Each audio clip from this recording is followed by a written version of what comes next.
There we go. Bring me those puppies! Hey guys. Not my puppies. Welcome to Unloose the Goose episode 60. This is our 60th episode and we're talking about creation, but Halloween is coming. So the first question I want to know from the gaggle is, what are you going to be for Halloween? I'm going to be Cruella de Vil, obviously. Obviously. Obviously. Big I need brown a cigarette. bull that I wore. I'm going to be Cruella de Vil with my Sharpie. Anyway, Brian, what are you going to be? A big bull I wore at Squatch Fest and ran around the field all night in. It was super snugly warm for the 48 and raining sideways. Awesome. It's still hot here. I don't even feel like getting dressed up or anything. She's going to be Wonder Woman because she is Wonder Woman. I heard the funniest one today for the most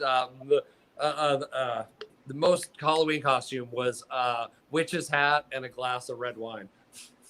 Really? That sounds good. Yeah. The mom I could do that. I might just be walking around with a pack of bacon. I'll be the bacon eater. Okay, well, on the show today, we've got Nicole Sauce, that's Cruella de Vil, and we've got Brian Norton from Food Forest Farm and Neethi Bali from Farm to Fork. Meet Riot, the food church lady.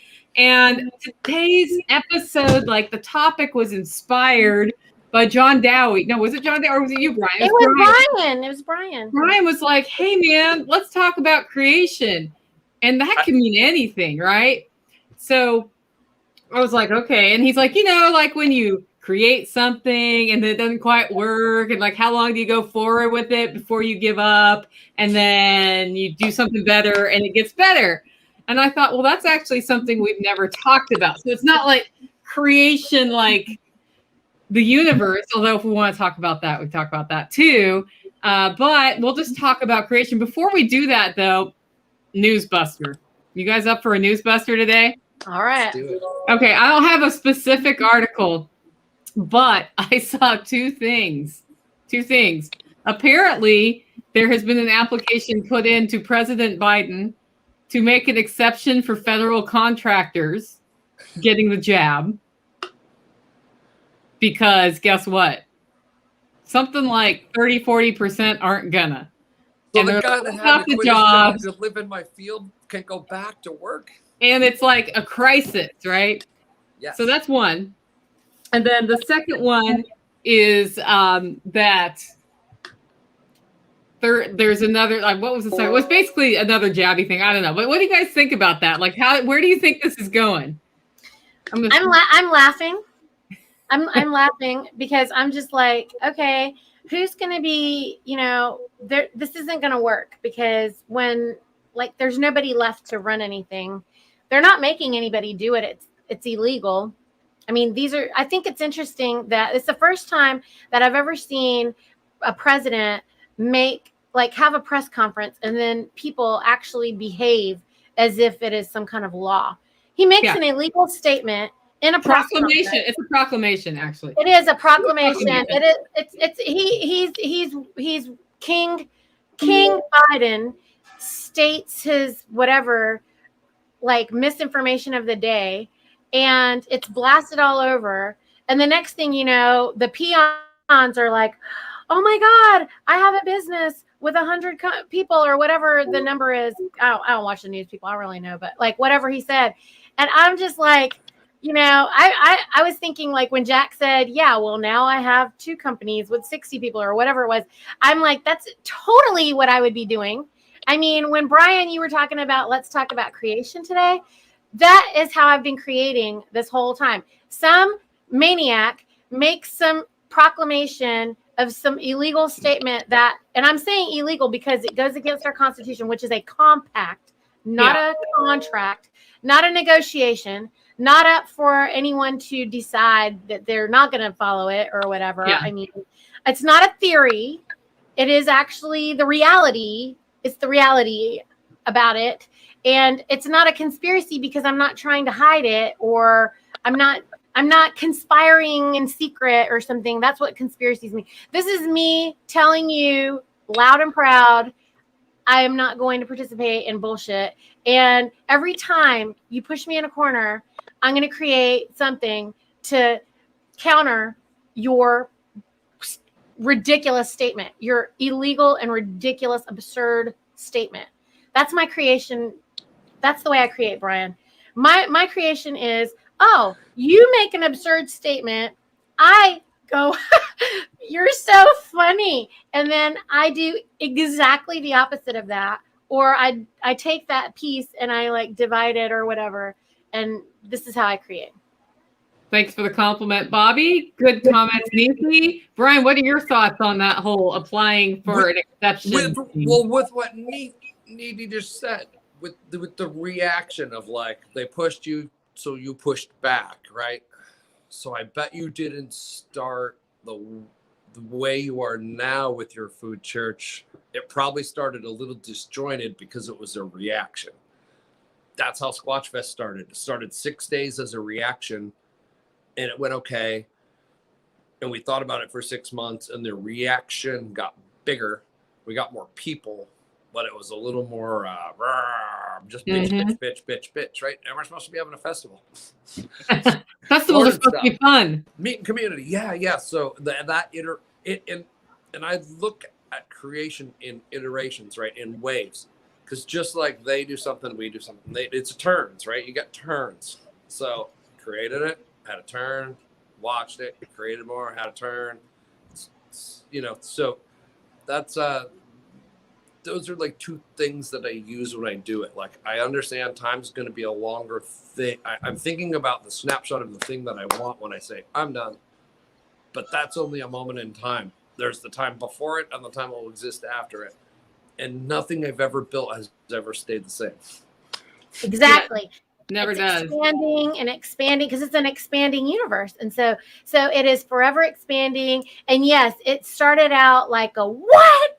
And then it turns into a rah! And then it turns into because then you just start cleaning it all up. And then you find ways to articulate it more powerfully. And then it gets better and better and better and better. So yeah, and I love that you're breaking out into iterations, and it's absolutely true. And I wish, but I started out with a violation, and then, like an attack, a reaction, oh, you want to, wait, I have to re-educate you because you obviously don't know what in the world is going on here. Let me just learn. And then there's this, yeah. It's iterations, right? And then you realize, like, with each iteration, like, oh, if I take the game to a little bigger game and expand the definition, right, then they've got to deal with your, oh shit, she changed that. I'm a firm believer in change all the things with no warning. Right. But we can too. As long as nobody else does. Only I can. Yeah.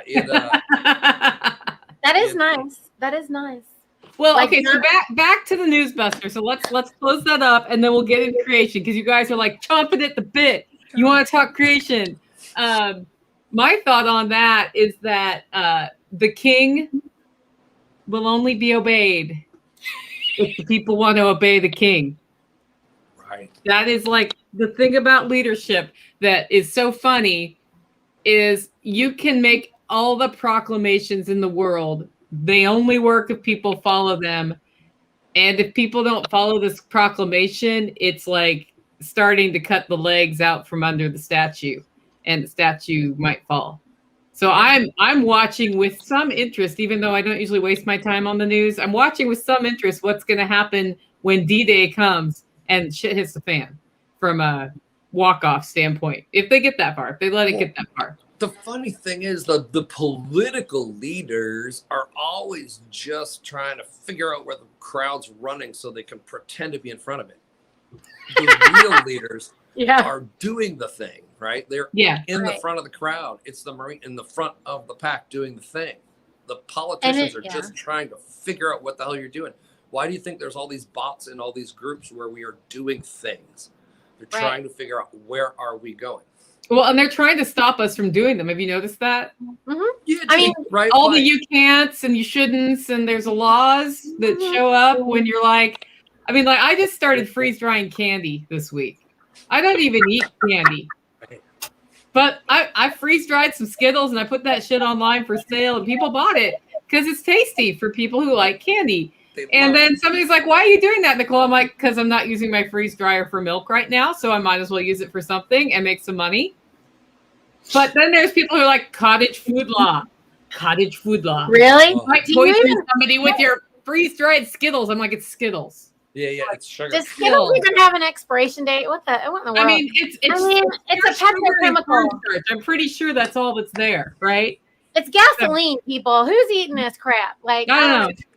People you and I know are eating that crap. I actually did taste one. I will admit. I had one freeze-dried Skittle and one freeze-dried candy. That wasn't red, Nicole. Come on. Oh, come on.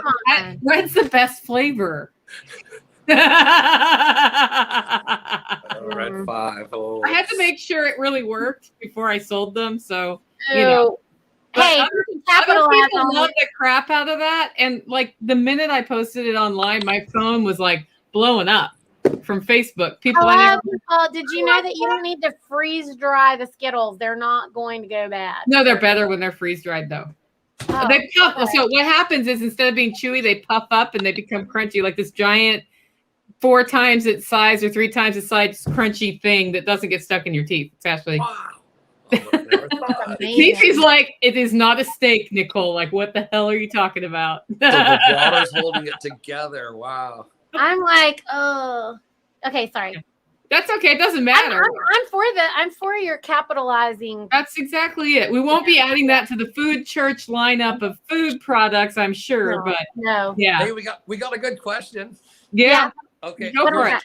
Jaggy is it a creation if the item you created comes from someone else's idea, or is it just copying? It's never copying. It's never copying because when you take it, you're going to present it in your own crazy way. It's not the same. Like nobody can take anything I'm doing and copy it. Really. They can't really. They can they can pretend, but not actually. And so that's why we don't care about that. We don't care. That's why we don't care, because it's not copying, because you can't make it the same.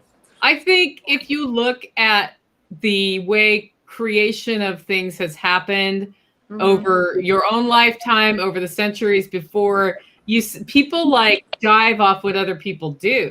That's part of the creative process. Like if I look at music, I might hear something Mozart does and be like, hey, that's kind of cool. And then I'll quote it in something I'm writing, some of what he wrote, and then build from there. He did it to artists that he heard. He'd take what they did and then do a bunch of variations. If you listen to rock music or anything, they're inspired by something and they take that and create something new with it. And that's a good thing. Well, it's copying the system that makes the thing, which will make the thing different, right? It's like Needy's program is the same thing, right? You want people to copy your food church because it's not a franchise. They are making a copy because it will be distinctly theirs when they get it done, because they'll make a million choices you could never make for them. Right. That's why it's an affiliation. The only part that I'm wanting for you to learn is the economic economic structure, the business model, so they can be successful, right? Right. I want you to be a winner. Like I want you to win, and I want everybody who's working with you to win, and I don't want anybody to not win. And also I can't do it for everyone everywhere. So I need you to do it, and I want you to do it, and I want you to win, and I want you to put your own love on it. And for you to pour your love over it, you're going to do it your own little way, whatever that is. And that's great. That's what should happen. That's what should happen. TSL Homestead, TSL Homestead says, Dave Ramsey says he will always just outwork everyone else.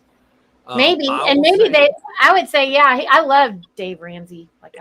I'll tell you, when I've entered new industries like 6 times now, because I wanted to learn new areas of sales. And I always went to the bottom, but I found out who was really great in it. And I walked up to him at the first trade show and basically said, you could save yourself a lot of pain if you just let me be number one, because I'm going to do it. I am going to work 20 hours a day until you cry, and then I'll decide what customers you can have. So decide. it'll be easier or harder. And then I just plowed forward. And I did. I outworked them. But as Nicole knows, it almost killed me.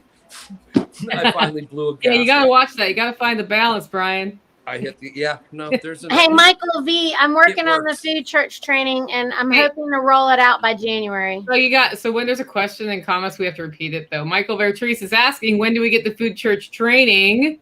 Yeah, what's up? He says February, and I do know that we have another Self-Reliance Festival coming in February, and I think we're doing the Rogue Accelerator thingy, but you could do food church too, or is that kind of one and the same is the question.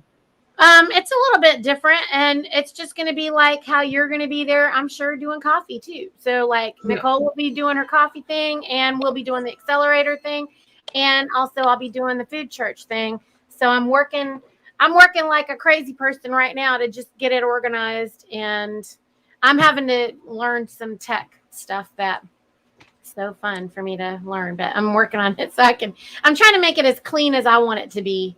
Yeah, clean is good. Yeah. Clean is good. Yep. Okay, so tell me this, guys. When you create something, do you like have an idea and then you're unable to do anything but think about that idea until it's to a certain place? Or does it happen gently over time for you? Like, how do you go from inspiration to creation? What's that process feel like for you? Who's first? You want me to go? Yeah. Sure.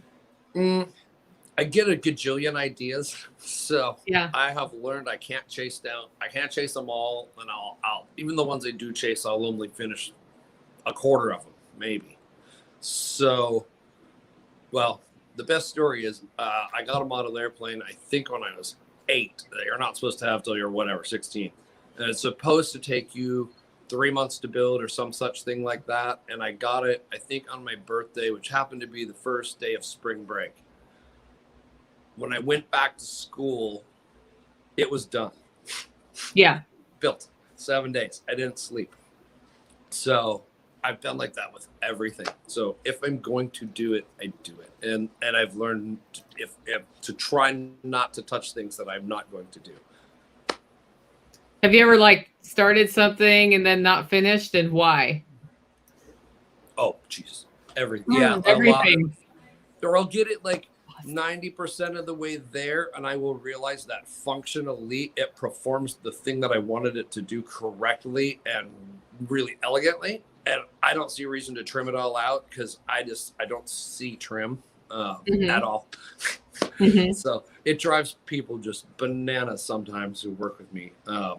But when I get paid, when I was general contracting commercial restaurants, building those, I was being paid to do it all. So I had punch lists and clipboards, and I was a dick about trim. But I still didn't do it. Yeah, well, that's what outsourcing's for. When I'm being paid to do it, I can see it because it's for somebody else, and I'm getting a nice chunk of money for it. But on my own creation, if I get to be in charge, I get it to functional, and then I'm good. I need somebody else to take it if it's going to go forward. How about you, Nisi? When you want to create something, like what happens? Do you become fully absorbed in the thing, or what does that look like for you? It depends on my inspiration for it. I feel like, first of all, it depends. Like if I'm working on something with somebody, or is it something that I feel like I'm doing by myself? If it's something that I can do by myself, I'm going to run as hard and as fast as I can into it and be like, and I mean, that doesn't mean that I won't get to some point and be like, how you get to this moment where you're just like, and then what I've learned is I've learned to embrace that pause, whatever that pause is. Yeah. Because what I've learned is that it's not that I'm starting and stopping a bunch of things. It's that I'm pausing because it's not the next logical step of what it is that has to happen for some reason. And then I'll start focusing back on whatever I was doing. And then all of a sudden it's amazing. Like it'll just like a thing will happen. Like that brings me back to that. And then it becomes the next logical step and the next logical step. And then people say, well, you are doing so many things. Like you get so much stuff done. It's amazing to me how you get these things done. And I'm like, well, I kind of am like allow the stream to flow, Yeah. And when there's a big rock, I'm not going to fight with that big rock. I'm just going to chill and, see how it goes.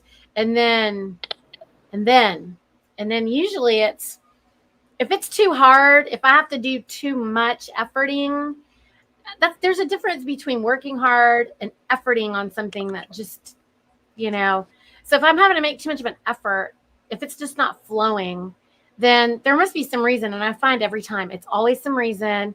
And I don't like to do things half-assed. Like I hate half-assed stuff. Yeah. I want it all the way and I want it my way. And if it's not going to be that way, I'm just going to quit. Like, I'll just wait.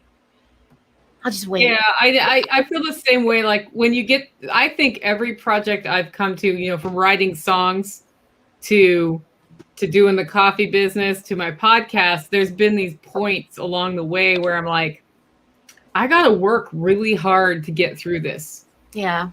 Is it worth me working really hard to get through this? It could be like Brian was there when I had to figure out a roaster upgrade the first time. And he's like, well, there's this other roaster you can try, Nicole, and this other person you can talk to. But I find when I'm hitting those things, one of two things is going on. Either like universe is telling me it's not time yet. It's not time yet. Or there is something that I can systematize that will make my life easier if I just stop pushing really hard and think about it. Like, what can I systematize to make my life easier? My Coffee of the Month program started out, I was managing it all manually. And it's like, who bought how many months? When did they start? What level? You can imagine what that looks like. And I was able to get it done at first because there were like 10 people.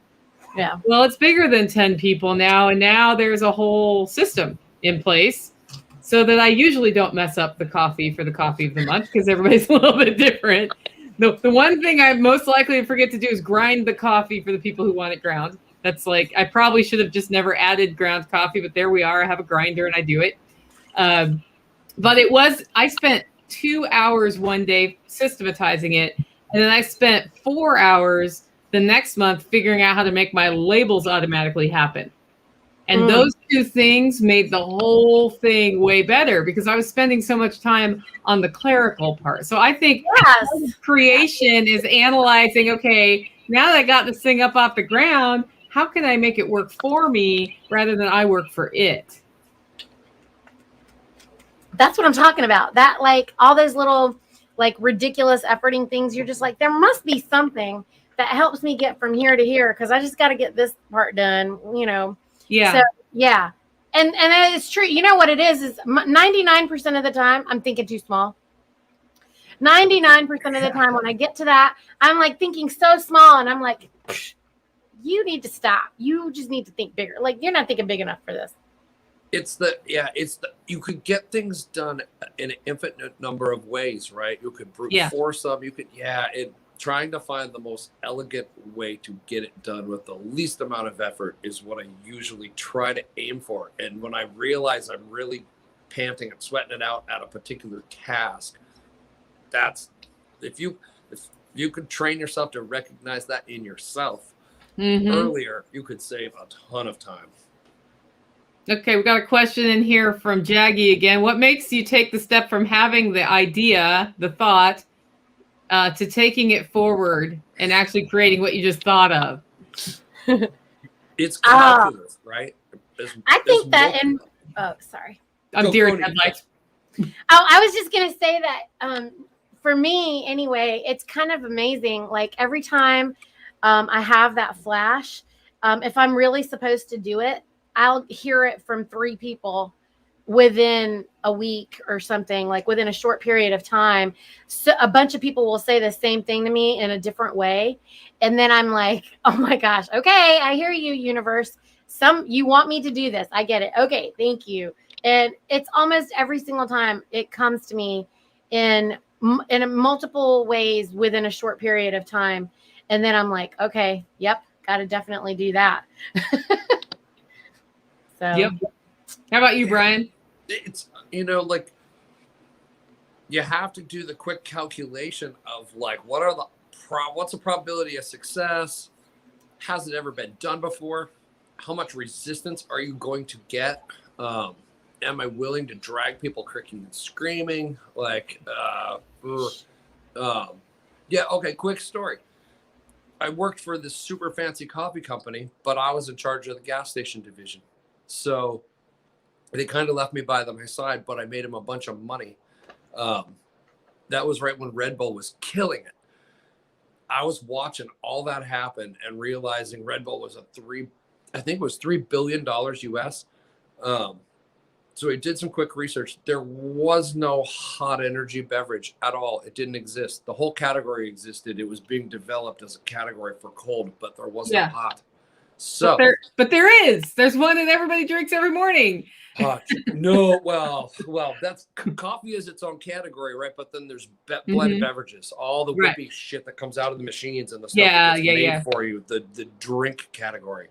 There was no energy in that. They didn't even have energy shots to put in the hot drinks. Nobody had messed with hot in a formulation. So the international trade show is coming up for all the convenience stores globally. We were like 14 days out. We had some board meeting. Everybody was in town that needed to say yes. So I had to bribe my way by vice president to get time in the board meeting. And he said, if you're going to go commit suicide, I'll watch. And he popped popcorn. So, yeah, I gave him the quick lowdown of the category. It's $3 billion. We could try this and we could suck, but we'll be first. We'll have first mover advantage no matter what happens. So we could do it horribly and make more money than the whole company's worth right now, maybe. And they said, do it. So, yeah, I called the lab guys in Wisconsin who absolutely said it could not be done. 100% could not be done. But I had already bought my plane ticket, and they said if there was not a sample when I landed the next morning, I was going to kick somebody's ass. So I said, copy Red Bull, rip the formula down, plus it up by 10%, and shove some crap in a can, and I will tell you how bad it tastes in the morning. It's that simple. It really is. Do it. All the guys that have to say yes just said yes. They're in the same room. Mm-hmm. You got all the permissions you needed. I'm on the way. So, yeah, it was every step. It can't be done. It can't be known. We launched it. It happened. Mocha Overdrive. And you have to be willing to hear no, and it can't a lot if you're going to make something new. Yeah. The I can't factor is huge, I think, in when you take your ideas to fruition beyond just in your own immediate sphere, right? You can't. You can't can do see that, it, right? And they can't because it hasn't existed. Right. And then it's like it's threatening to other people that you're doing this thing they haven't thought about before.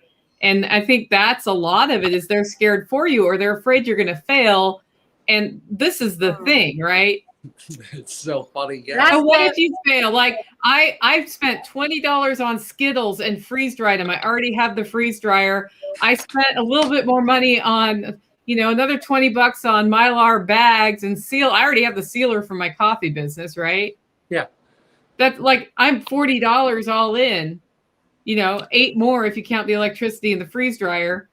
And like it's a low risk. So, back to the question about how do you make the decision? Yep. The reason I even got into this, it wasn't to make a quick buck. It's because I want to see ways that the holler neighbor community makes money outside of my coffee business, right? Because I make money on my coffee business. They don't. They make a little bit here and there.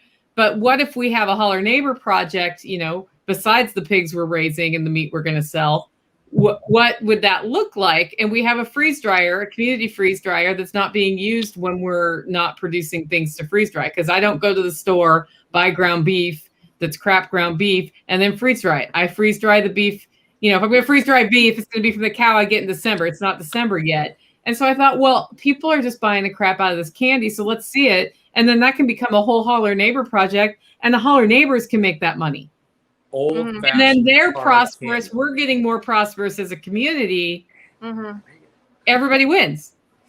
Well, that's the thing. Everyone is always supposed to win. So in anything that I'm doing, I'm going to make sure that if everybody in this event, whatever it is that I'm doing, if they can't all be winning from this, then I'm not going to have anything to do with it. I just won't. I mean, I want everybody to win. And if that's, and also the other part of it is, if you're afraid for me, then I'm definitely going to do it. Because you know, she's neathy. yeah, I'm like, what are you afraid of? Like, what is the fear factor here? I just want to know. Like, I'm not going to allow fear to be the reason I'm not going to do it. The only reason I'm not going to do it is it doesn't make any logical sense, or it doesn't fit in my, you know, like if it's not in my expertise, like, you know, I'm not talking to you guys. You don't hear me talking about crypto, for example, when X and everybody is talking, because I don't know what I'm talking about. I'm just listening to them because I mean, whatever everybody's saying, I'm learning also. And I'm not afraid to say that where I'm learning and where I'm knowledgeable about something. But I find that a lot of people feel like if you're leading, you're supposed to just be the expert on every single thing. And that's just kind of crazy. Like, yeah, you cannot. The older you get, the easier it is to be an expert on multiple things. But half the time, when you're trying to create something, do you know even anything about it? Well, yeah, I mean, sometimes. I find I think I know stuff about it, and then I get into it and I'm like, crap, I don't know anything. Like, the longer I roast coffee, the more I know that I know nothing about roasting coffee, even though I know way more about roasting coffee now than I went when I met Brian Norton in 2017, right? But I'm like, wow, there's so much to learn about coffee, and it's innovating all the time, and I don't spend all my time focused on that. And I just do what I like that tastes good, and I learn. But man, there's a lot there to know, isn't there, Brian? There's a ton to know. Like, yeah. I've been following the Permies thread with Paul Wheaton's group on their rocket mass stove stuff. Rocket heating for a long time. I didn't really even know there was a really bifurcated division with a whole second group in Oregon that do it completely differently and use like liquid and thermal batteries. And there's two. I didn't even know there was two camps. That's really interesting. Batteries. That's like how deep it energy goes. Batteries, like not actual. Oh no, it's crazy. I will tell you at Jack's. Now that I have that information and putting the two together, wow. They don't have to. Well, they can hate each other. I don't care. Now I know both technologies. I have better idea. Yeah. Well, you know, we built a rocket mass heater here in my pump house, and it worked. But then the mortar mix, we mixed it wrong, so the mortar failed. So now we're pulling it all apart and redoing it. So learning the hard way. And I'm like, maybe I should just pay people to put stuff like that in for me. But anyway, don't rebuild it till you talk to me, because so if you run stainless steel loop through the jet of heat, right? Yeah. And you get a $17 Amazon pump that pumps boiling water just fine forever with almost no energy. You can use red packs and pump water through the jet heat, capture all that heat and sticking it into, say, like a 5,000 gallon tank that has like 6 inches of insulation all around it. Then when you want pocket jacks. Yeah. But it goes together. It like, boom. That's the way. That's really fantastic, because I would like to put an addition to my house. Speaking of creating, I want to pump up, but I heat with wood here. And it puts the wood burning outside your house. Well, the minute I change my house, that room isn't getting heated, because the way my system that I've designed here is set up for this wood stove is it all works on one floor. And it's warm near the stove, and it's less warm in the bedrooms where you want it a little cooler. And that all works. Well, I pop up a second story. Guess where all the heat goes? Yeah, and then you could pump it back down with heat pumps or something. Yeah, then I have to pump. I'm not pumping anything right now. Like, it's just all ceiling fans, and if the power's out, I'm good. So I've been like, I want I want an office that's not in my bedroom, but at the same time, I don't want all the heat up in my office that's not my bedroom. So here I sit in my bedroom on a video chat, that's what's happening. Yeah, so you're going to go up. Yeah, I want to go up, and I want to have another like room, office, bathroom up there, and then guests can stay up there and be separate, and there's space for everybody someday. But all of this is in the dream phase for me because I need to have the money in place to do the popping up before that happens. Hey, TSL Homestead has an interesting thing to say. I think more people are afraid you might succeed, proving they just aren't trying. That's totally true. Yeah, if you come up with a way that's 90% less effort to get to the same task because you just thought about it and are willing to go fail at the new thing just to see if it works. Yeah, people hate it. Most people want to make it certain that it will work before they will try. Yeah. I don't know if that's a public school thing that's been beaten into them. Like, you have to have the right answer. Like, it's something. If there is some like, and I know that it's kind of age specific. So I noticed that people who are 5 to 10 years younger than me have a bigger anxiety space around not being right out of the chute. Yes. And in order to create and iterate, you need to be willing to start, fail, pick yourself up, start again, fail, pick yourself up, start it. Like, how many times have you failed at your coffee business, Brian? Oh, I know. A million. Like, how many times have I failed? Same thing. It's like all the time. And if you just overly obsess on that, then you never get started. If you never get started, you never get good. You're never going to get good until you practice. I mean, you really have to keep practicing. What? Oh, sorry, I have an echo. What happened? That's okay. Oh. Yeah, and basically, okay, well, when I met this new sales team, we came out of a high-level meeting. It was interesting, and went to lunch, and they ripped each other apart better than anyone I've ever seen. Like after action, everyone was always trying to be nice, right? And this nice, what happened, blah, blah, blah. These guys tore each other up. It was great. Like, why were we there? What was it? Could you have said that in less words? Is there a quicker way to get that done? Could you have set up the close? Everything, like to the T. And holding people accountable, right? But looking at like what you did, how are your actions impacting other actions, all that. But you have to be self-critical. And in order to do that, you have to be okay when you F up, that you effed up, and that you ate it, and that you cost some people some stuff, and that it hurt people and stuff and things. As soon as you have to be, it's the whole like, the Siva God, right? It's the crushing the baby while you're making the thing. You have to be okay with both sides of it. If you only ever have, everything always has to be happy and positive and a win. Yeah. Don't create stuff. You'll destroy yourself. No, because everything is not happy and positive and a win. Yeah. Sometimes you're like, that wasn't very good, was it? It has to be. It has to be, because you have to know how bad the other one is to know how good the right one is, because you can't go back and invent the bad later.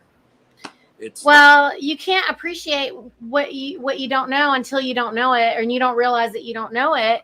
And TSL Homestead is saying people are afraid to fail, not understanding you learn more from failing than from success, or unless failure means death, then consider carefully. Yeah. And yes. I love doing dangerous stuff just exactly for that. We did crazy stuff at Squatch this weekend with a very well thought out understanding of physics before we did the stuff. Yeah. I mean, it's nice to have a conversation. There. Unless failure means death, then think about what you're doing, right? Right. Yes. Yeah. Or your job, or your company's job, or if failure means like 1,000 guys on the assembly lines don't get to come to work next month because you effed up the contract. That's the losses thing. Like, you got to make sure that you're constantly assessing that everybody's going to win.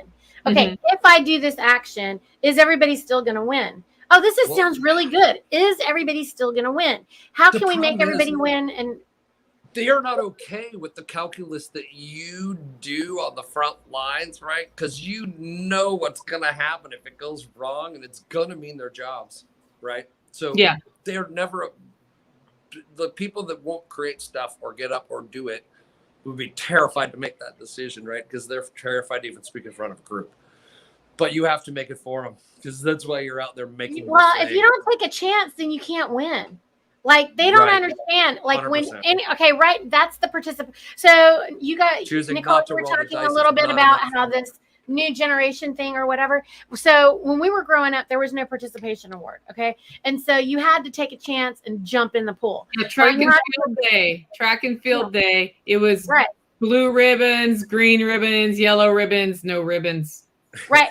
I mean, my kids were on swim team, and I was like, this is so stupid. Like you're sitting there writing ribbons for every damn thing, and I'm like, no, you only write the ribbon for the first place, second place, and third place. What is all this other mess? Like, why are we doing it for everybody who did, breaststroke? That's dumb. Like, who has this much time in their lives? Or why do we have this many? Dr. Redbird Dirt says, fail fast, fail completely. Yes. That's the best lesson Figure ever. out why you failed. That's Right. the most important thing. Why did I fail? This How did that iteration of happen? Squatch Fest was getting driven into the side of a mountain, right, at 500 miles an hour, and I could clearly see it coming.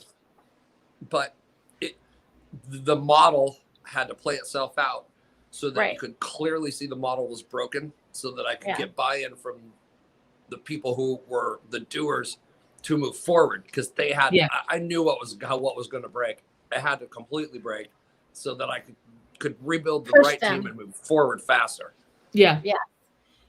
Sometimes we see that it's about to crash and we're letting it happen so that we can have a conversation about it, so that it doesn't look like our arrogance.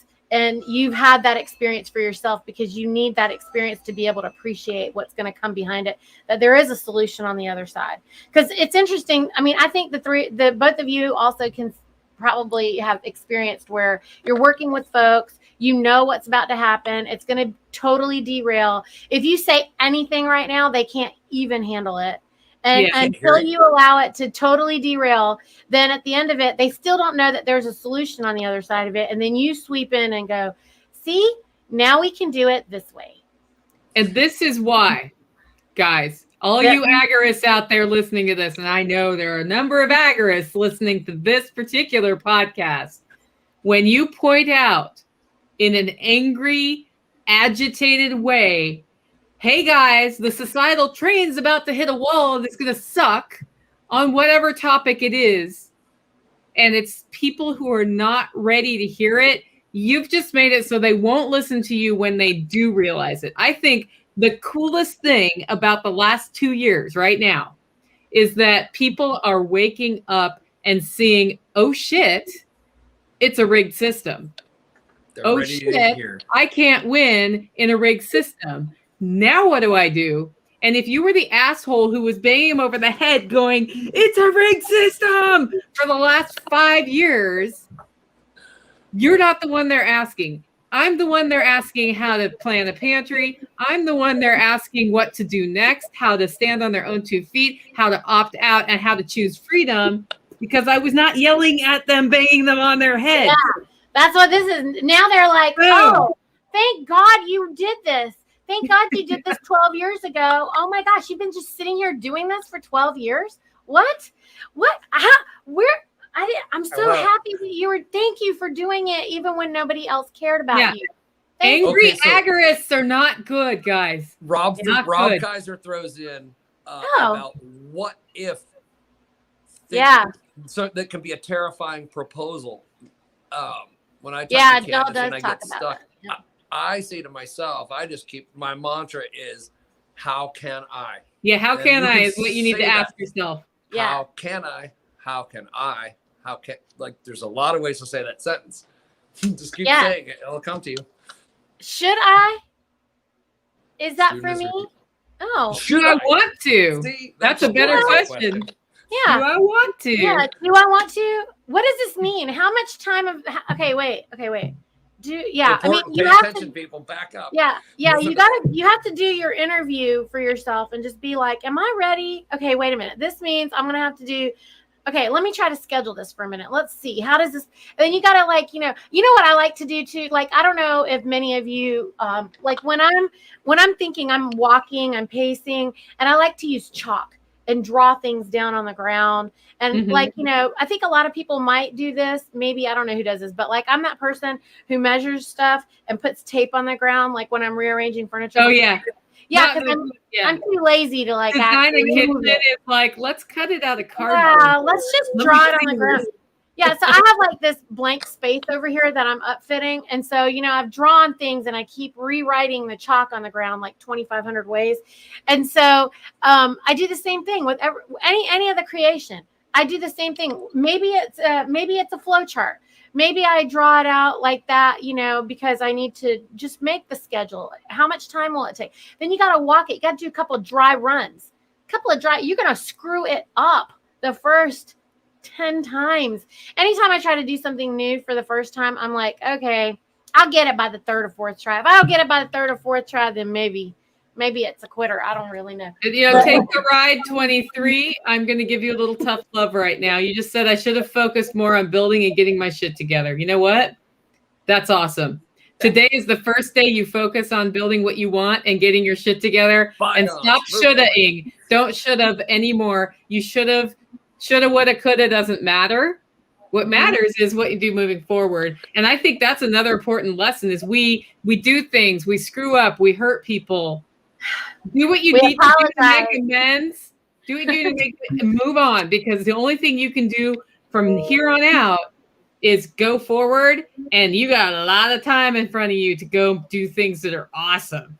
But if you spend time thinking about the other stuff, the shoulda, woulda, coulda, then you're not moving forward, and you're going to be shoulda, woulda, coulda-ing in another little while. It's exhausting. That's what drives me to drink today. It's important to know the macro of the field you're going to play in. Yeah. Well, and then really get down to the micro. I haven't met anybody really that creates stuff or really does really well in the new or different thing that doesn't understand both ends of it. People usually get stuck in the big macro administrative, like I'm going to run the company from the office, but they've never walked out on the line and talked to anyone who's actually made a thing. Or they spend so much time out there with the things or the stuff that they don't understand the people in the office are actually planning a decade down the road right now. Like your issue isn't really what they're even thinking about right now, other than keeping customers happy because they're the cash flow for the thing. But the more you can understand the all of the machine, the better you'll understand your little part. And then it's just ideas for making new stuff pop out of that, because it's like, well, shoot, these two people don't talk to each other. If there was just a thing, then it would move forward. Just there's so much stuff to create everywhere. It's how to, like Neethy keeps saying, make people win. Yeah. Figure out what their problem is. Can you solve it quickly and elegantly? If not, get out of the way. Somebody else can. Like, they'll figure it out. Yeah. The other thing is, you don't need to win at the expense of other people. And a lot of people don't get that in competition. You do not. You just win together. Or connect them. Like I might not be the solution for them. If I'm not, I might call Nicole. I might call somebody else in my wheelhouse. I have like so many people in my network. I mean, I might be like, oh, that's a good idea. I don't know anything about it, but my homeboy over here, or, you know, my friend over here, you know, and so connecting the people who can win with it, you know, like I find, like, why don't people feel excited to do that? I'm so excited to put people together. Yeah. Look, we're get out of the way. Yeah. You guys need to talk. Yeah. It's like a skill that hasn't been taught or rewarded, or because I know when two people are sitting there talking that they're talking about kind of the same thing, and you know they both have the skill that they just need to like open their mouths to each other, and you can get over there and get it done in a half a sec. Like, you know, he does that, right? And walk away and boom. Like, boom. People don't, as soon as they ask for what they need for the next step, it just magically appears. But you just have to tell people what you want. Yeah. Yeah, and speak about it. So one of the things I like to do is talk about what it is that I'm envisioning. What am I dreaming about? What am I daydreaming about right now? You know, I'm just daydreaming about this. And then it's so cool when all of a sudden it starts to come to fruition, because so-and-so saw me talking about it, and then such and such heard it, and then they told their friend, and next thing you know, I got a call from somebody, and I'm like, oh, that's so cool. Like, it's so fun. And so, like, this Jaggy, there it goes. Jaggy Thistle saying, what's the biggest barrier to not creating the idea? Not creating the idea. Well, for me, first of all, do I have chills? Like when when I hear it or feel it, I'm like, ooh, do I got goosebumps? You know, I'm like, oh man, that sounds so good. Like there should be some fire behind it. But Nicole, when you realize you've solved Brian, a problem, it's like solving an equation. Yeah. You're like, whoa, I just solved that. No one else figured this out yet. Like, can I monetize that? You know, if not, give it away. Yeah. Or just am I doing it for a different reason? Like I started my podcast started not to make money for me or to change my life, although it's done both those things now. It started because I had worked myself into a position of executive oversight that made me miserable. And I had no creative outlet. And I'm like, I'm just going to start talking about the stuff I like doing, which is, you know, canning food and growing food and being more independent on my homestead. And then that turned into a podcast that people wanted to listen to over time. But that was like, you know, the biggest barrier to getting started there was starting. That's almost always the biggest barrier. I think after you analyze it and say, is it a good ROI on my time, which can be monetary, or it can have a creative payoff, or it can just be that, like, for me, songs are like, I have to birth this song. If I do not birth this song, I am unable to do anything else until I birth this song. So damn it, I'm going to sit down and finish this song, right? That happens too. That's like a drive. It's like it's exploding from inside me to outside. But, you know, something more like a business or my podcast, that just happened because I needed to fulfill a need in myself that then has turned into something that empowers a lot of people to do more for freedom than anything I ever did as a liberty activist. Yeah, just doing stuff. Yeah, but getting started, you know, you don't start, you'll never finish. Take risks. Start as cheaply as possible, because you will not build it right the first time. I mean, if you could do your roaster over, wouldn't you go pick up the cheapest used thing you could find and try to break it and maybe buy two at once? Maybe. I mean, now my roaster is kind of a different story, but you know, but in the very beginning, you know, it's like scale up. If you don't go through the iterations of each level, you don't know why that level exists and like what it's good for, or, you know, fail in dumping 10-pound roasts is a lot more painful than dumping 2-pound roasts. Yeah. Well, and then I mean, it's funny though, the cost of my 2-pound roaster is around the same as the cost of my 14-pound roaster, which isn't that far from what a 20-pound roast. You know, it's funny how that has happened too. But you'd have to be in for that much green purchasing too at the I know. But if you screw up a 14-pound roast, that's 14 pounds of ditch beans. Yeah. And the space, and can you do 2 pounds in a 14-pounder? Yeah, and all of that stuff. So like that's the thing here too, right? Like it's like I really shouldn't I have started out with a walk-in? Like, what was I doing not getting a walk-in? That was stupid. And also, you get like 10 chest freezers. Isn't that a freaking walk-in practically? It would have been better, but kind of, but not really. And also, there were times, you know, that time when I had that experience where if you have all your shit in the one big freezer with no backup little freezers, you're in big trouble. You're screwed, man. And it's like, you know, like I remember feeling like she needs 2 walk-ins is what she's telling us. Yeah. No, it's redundant. It's like, you need a backup for a backup. And like, you know, it's just like, okay, once you've had a freezer die on you, then you're just like, hell to the no, I'm not putting everything in this one big freezer where it can die. And then where am I going to put it if I need to move all that stuff? And, you know, but the cost of 10 versus the 1 and all of that. And then the ease. Then there's the weight. Then there's the labor. When small business people that make things and create things get together, all of our stories of growth and the new way we figured the thing out, or why the thing was better than the thing, because it always compares back to when it blew up or caught on fire twice. We went through the pain of that at the time, and it was horrible. that's what you have to be willing to get through. People are like, how do you create? How do you create? Okay. You have to be willing to go out on your skateboard and get scruffed. You're going to get scruffed. 100%. But when 100%. you do and then you win, you'll love it so much, it won't effing matter. So rip off those pads and helmets and go out and play for real. Yeah. It's whatever. You will win. Just The keep skin getting up. knees, you forget about them. You forget about them. And, you know, when you're winning and everybody's winning with you, it's so much fun. Like I don't remember how many times I skinned my knees on my bike or whatever, skates. Yeah, like 9 things blow up right for the one that wins, right? Yeah, and totally. The 9 times suckness, yeah, the win still 10 times better. But Yeah. It's I'd almost rather have something blow up than just not do anything.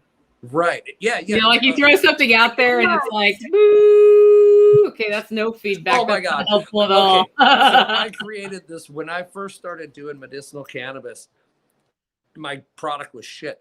So instead of realizing my product was shit and learning how to grow it better, I invented a device that made. He's in and out. Or is he in and out to you too, Nicole? Yeah, he's So you're I matrixing invented out. a thing for a problem. Brian, which we're was missing really my it. problem that didn't exist and no market. No market. I hear what you Well, here's said. what he Are said. you- He said when are he you was seeing doing cannabis, he invented a thing. He was selling shit and didn't realize it was shit. So he developed a device to make it better. I don't know how it made it better. And then launched this device that nobody needs if their cannabis isn't shit. And then it was a complete flop. That's basically what he just said. And he's frozen. So you and I are talking now, Neethi. Am I back? You'll be back soon. He's channeling Xavier. That's so true. Hold on, TSL Homestead's like he's channeling Xavier. Yeah, well, the thing is, this is what we've missing it. learned. If you stream on StreamYard with a phone, at some point you will matrix out. It is the way it works. And he has a laptop, but I don't know. We didn't have time to get it hooked up today. So Okay. there he See is. if I He's come back. on. Computer from now on. Computer. Computers back? are the best for StreamYard. Yeah, I you're mean, back. Yeah. Computer from now on. Sorry. Okay. We should be good. I turned off the Well, router. you gave us like all this really Okay, good. back. Sorry. You were saying something amazing, and it was amazing, and then something, and we don't know. Yeah. Oh, so anyway, yeah. So I invented this device to fix a problem, which really I hadn't spent enough time to realize that, like, fix the problem. Don't create an invention to fix a problem. Like, fix the problem the right way, the organic way. So don't create stuff to fix problems that aren't really problems because you're looking for a device or a diversion or a thing to do. Make sure there's a real market. Test the market. Test the market.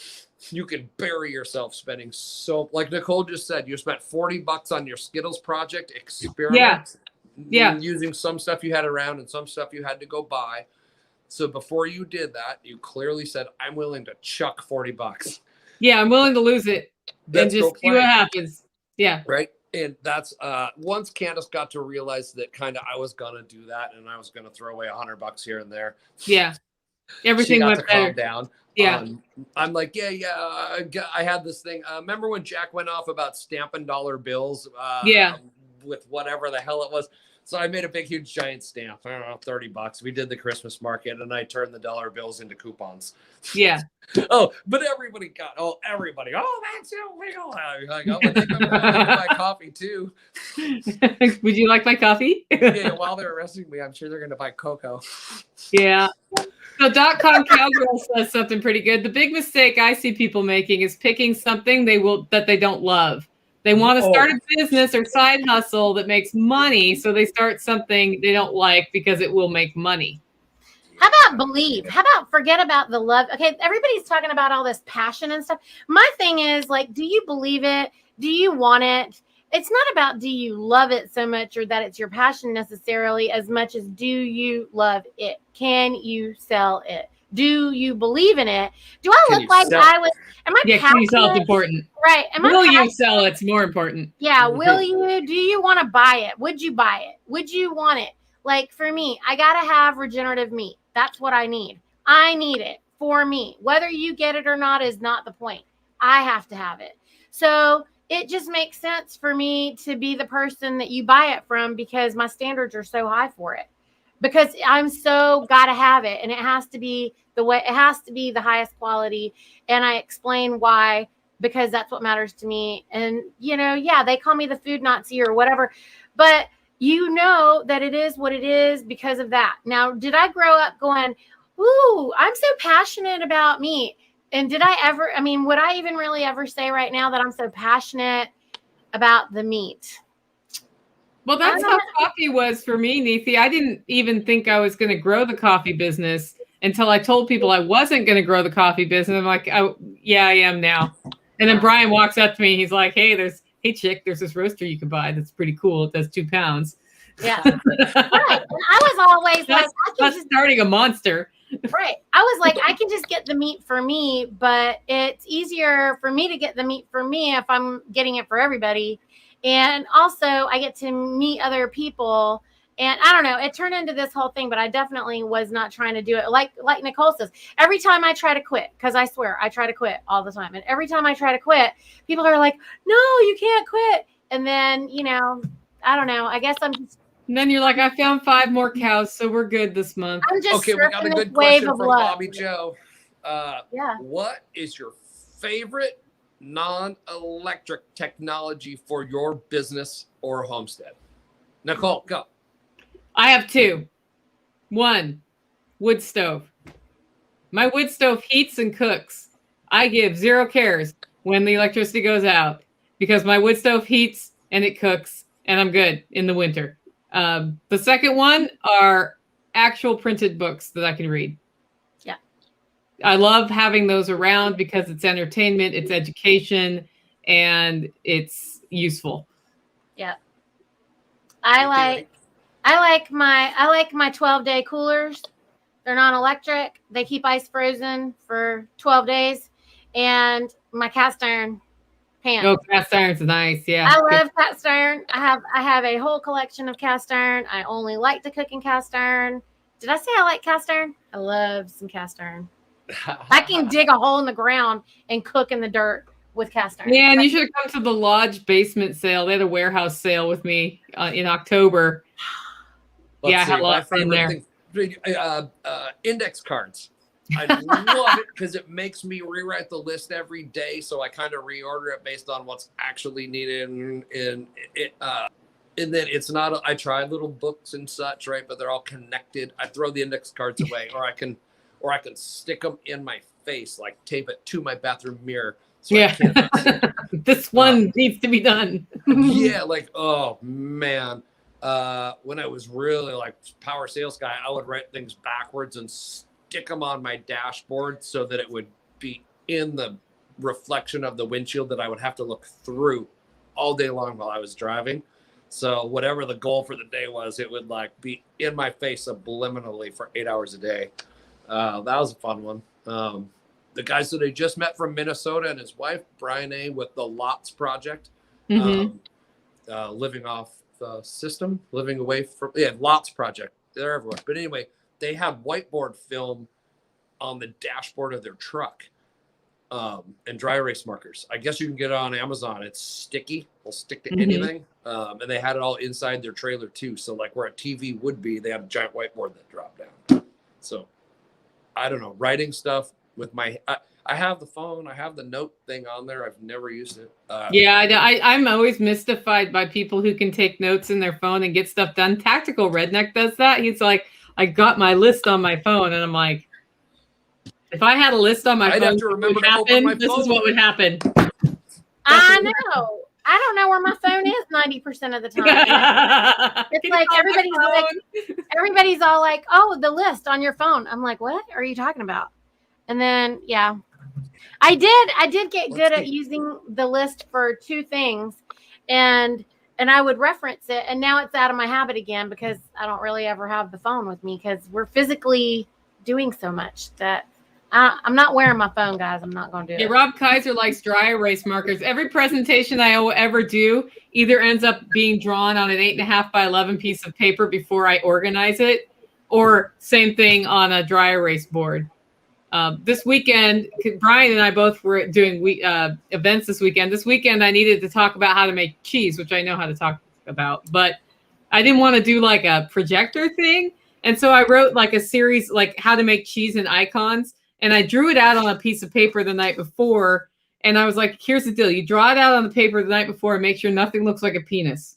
Because inevitably you're going to draw some icon that's phallic that makes everybody laugh. And sure enough, my jug of milk had to be reshaped into a beaker. Don't draw, like, the glass jugs. Don't draw one of those on a dry erase board. But dry erase boards are great. Yeah. Writing things down makes them real. And it takes long enough for you to think about it. Yeah. And it is a fact that our thoughts become things. And when you think the thought, then you say the word, then you write it. And Brian, your glass driving reflection thing, that is so bomb. That's so bomb. That is what I do. That's how, that's what I feel like. Maybe that is something about our generation that was allowing us to be the way that we are today and make us not afraid to do some of these things. Because, when you're constantly thinking about and daydreaming about, how you're going to do it, and you're sorting it out in your mind, I could do it this way and this way and this way. And then, whatever vision keeps flashing by and I just can't stop thinking about it, then, that's how of course it's happening now. Of course I have to do that now. Is that inspirational thing that's happening. I think that's what people should be seeking, not this passion they're constantly referring to, like, I got to go find my passion. No, you need to be inspired to do something, and it should make you money and bring you joy and help other people win. Because I don't know how you have just one passion. That's the thing. I don't. You have passions. Yes. And you may not know what they all are. Right.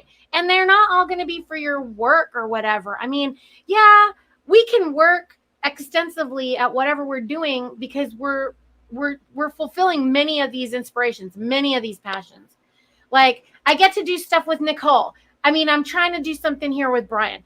I get to work with all these other, you're working with all these different people. And maybe that's the passion of doing the fun thing with the other people, whatever that is. That should be the only thing. Just the winning with, like, all I do is win. All I do is win. With Bobby Joe, an alternative to Google Keep is cozy to-do lists that will sync with your phone and everything else, just for what that's worth. What is it? Like, somebody was talking about a to-do list manager they need to get out of because it's Google. Yeah, Neethi brings it all the way back around, though. And in the beginning, when we said we weren't going to talk about cosmology, but it is about cosmology. It is. At the end of the day, that's all we got is each other. Manifest. All I got is my index cards, Brian. The podcasts don't matter. The meat doesn't matter. The coffee doesn't matter. The festivals don't matter. The CBD doesn't matter. It's the relationships that matter. Right. And that's something that we forget. We talk about network. I'm doing a presentation at Jack's on underground networking. That's what we need to be doing more of. Yeah. And we need to support each other. We're growing the mycelial net of the connections, and how each node feeds itself is completely irrelevant to the other nodes. But we all know that we're better being hooked up to each other. Right. Cool. Well, we're coming on an hour and a half here. Let's go once around, promote whatever you want to promote, or give final thoughts on creation, and we'll sign off. Oh gosh, who wants to go first? You go first. Neethi gets put on the spot. button. I'll go last. Okay, I'm happy to go first. So I am absolutely having a blast. This was so much fun, and it is. My passion is the people. My passion is the people.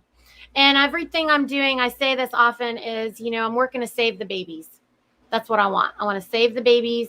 I want to teach everybody so that they can save the babies and honor nature. And basically, that's it. So I do that multiple different ways, but it is for the fun of the people. Everything comes back to that.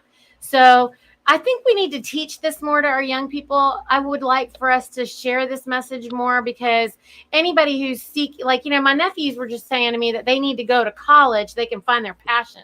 No, you do not. They will kill the passion in you. They will kill any drive that you have and any bravery and any any power that you have to actually do some creation. The university will rape you of that.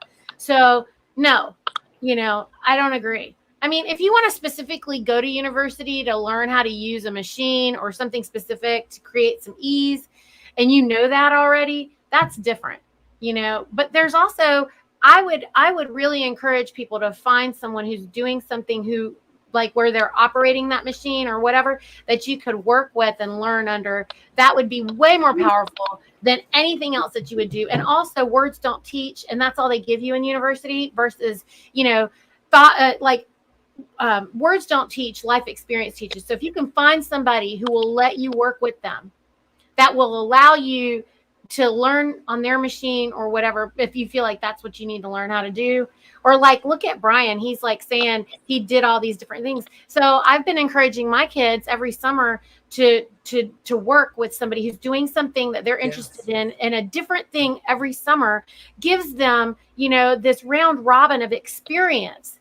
And that is what's going to give you the power to do all the creation that we're talking about, because you can dip in all of these different experiences. And I have to thank my mom for that, because she was a realtor and she made me work with the painter one summer. She made me work with the electrician one summer, because she used to do these, houses that they were flipping. And I had to work with all the different contractors.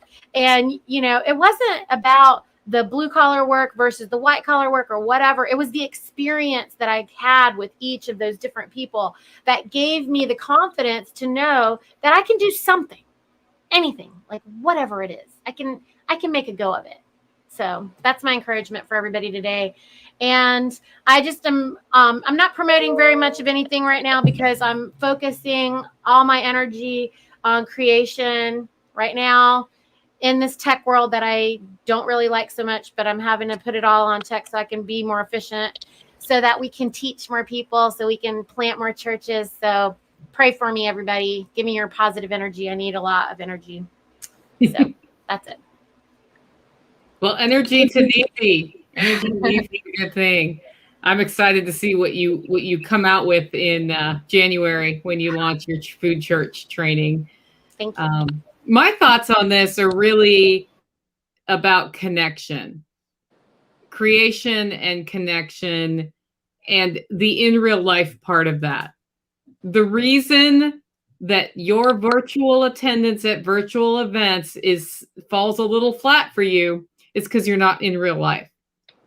And there are lots of opportunities in all of our networks to get out and meet people. Over the weekend, I did an event here in Tennessee. Brian did one in Washington, where you could just come out and do stuff. And it wasn't very expensive. And you come out and you're face to face with people. We had a blacksmith giving a blacksmith demo. We had a welding talk. We had somebody talking about communications and ham radio. Dr. Berry talked about the proper human diet. We had all of these things. And I had sort of been promoting this on Float app.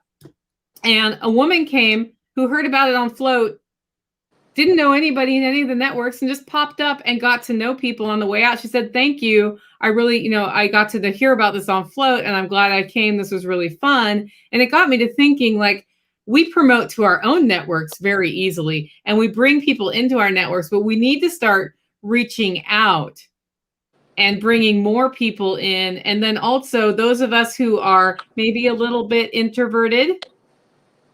I don't know if you're out there. I know I'm one.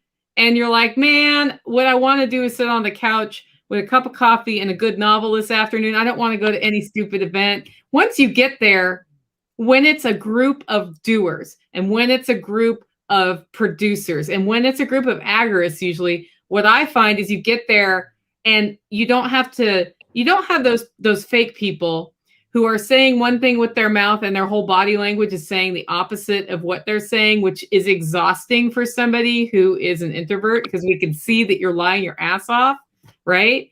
And I don't like being around people who lie their asses off. What I find is empowered and energy and all of these things from a group of people who are doers and who are true to themselves.